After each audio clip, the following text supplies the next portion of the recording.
আসন্ন বিধানসভা নির্বাচনকে সামনে রেখে দরগা শরীফে চাঁদর অর্পণ ও দোয়া ফাতিহার মাধ্যমে নির্বাচনী প্রচারের শুভ সূচনা করতে চলেছে আম জনতা উন্নয়ন পার্টি।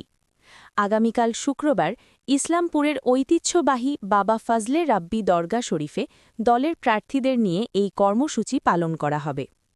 উত্তর দিনাজপুর জেলা আম জনতা উন্নয়ন পার্টির সভাপতি আলতামস চৌধুরী জানান, ওই দিন হুমায়ুন কবিরের নামে দরগায় চাঁদর অর্পণ করে দোয়া ফাতিহা পাঠ করা হবে।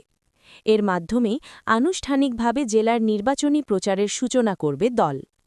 তিনি আরও জানান, উত্তর দিনাজপুর জেলার ৯টি বিধানসভা কেন্দ্রের মধ্যে ৮টিতে আম জনতা উন্নয়ন পার্টি প্রার্থী দিচ্ছে এবং একটি কেন্দ্রের জোট প্রার্থী হিসেবে আইএমআইএম প্রতিদ্বন্দ্বিতা করবে।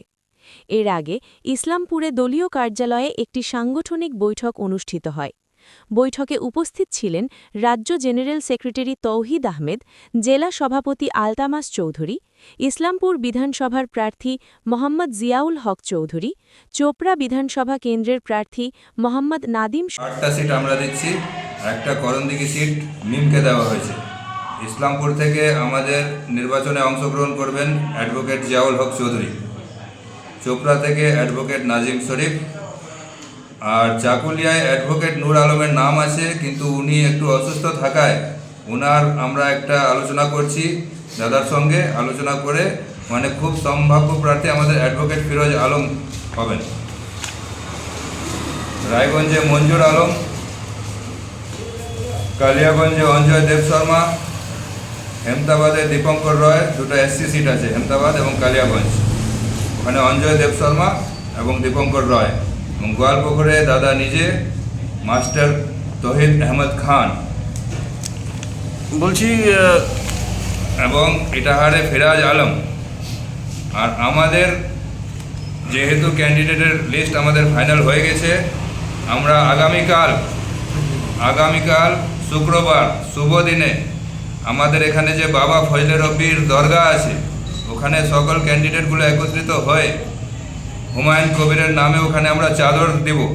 চাদর দেওয়ার পর দোয়া ফাতেহার পর আমরা কাল থেকে আমাদের যারা ক্যান্ডিডেটস আছে তারা নিজ নিজ অ্যাসেম্বলিতে কাল থেকেই প্রচার শুরু করবেন। এটা কি ইসলামপুরের বিধানসভায় যারা ক্যান্ডিডেট আছে তারাই আসবে না জেলা সবাই আসবে? না, কালকে ওদেরকে ডাকা হয়েছে, ওরা যদি এসে পৌঁছে যাচ্ছে ওরাও থাকবে, কিন্তু আমাদের ইসলামপুরের সাব ডিভিশনের যারা আছে ওরা থাকবেই কালকে, এবং এখান থেকেই তারা দোয়া করার পর দরগায় শুভ সূচনা হবে আমাদের প্রচারের। কি বলবেন, ভোটের তো কয়দিন, নমিনেশনে কয়দিন, কবে আসছেন হুমায়ুন কবির ইসলামপুরে?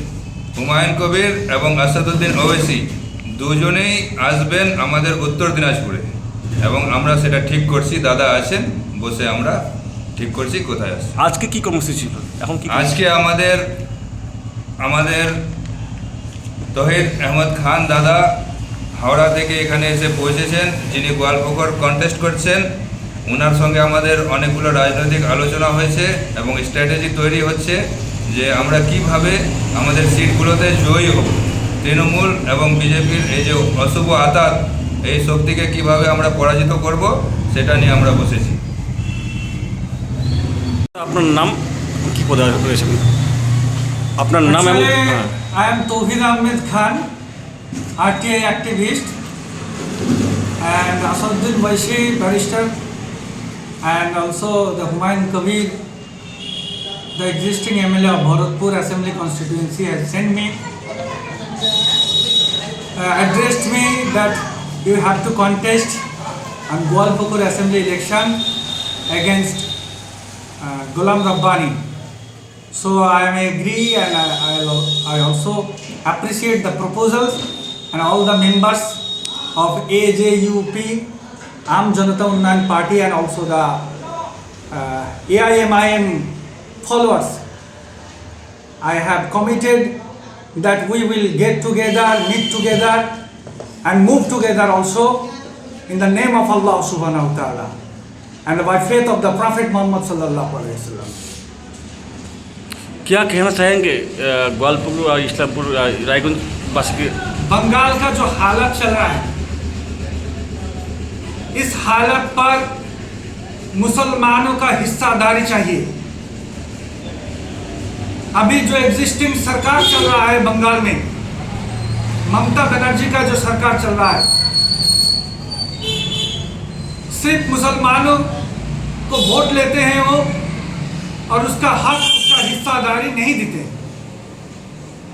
पिछले 6 महीने पहले